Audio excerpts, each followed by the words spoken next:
Bria, we already have a 2 as a root. But can you see here how when I found that negative 1 was a root, I figured out that the if negative 1 is really x plus 1 times x to the third minus 2x, because I got the minus 2 from that right above it, and then minus negative 13x plus 26. See, they correspond to each other. There's the 1, there's a negative 2, there's a negative 13, there's a 26. And then I said, okay, I'm going to try 2 because the p's and the q's are the same for 26 and 1, right? So I tried 2 and I figured out that really it's x plus 2 times 1x squared plus 0x minus 13.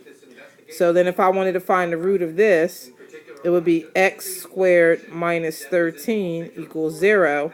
And then I would just add 13 to both sides. Add 13 to both sides, I would get x squared equals 13. And if I take the square root of 13, I would get x equals, as a root, plus or minus the square root of 13. So you got, then you got another root as x equals 2, and another root as x equals negative 1. But I just took, when I figured out the root of negative 1, and remember, whatever x plus 1 came from the negative 1, and then I just used, I knew it was multiplied by 1x to the third minus 2x squared minus 13x plus 26.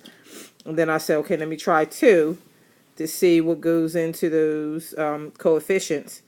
And then once I got a 0 as a remainder, then I knew that I could use and I'll show you, I could use that 1. I know that 1 is x squared. I know that 0 is 0x, and I know that negative 13 is just negative 13. Okay, and then I just wanted to solve for x to figure out what the root was to that.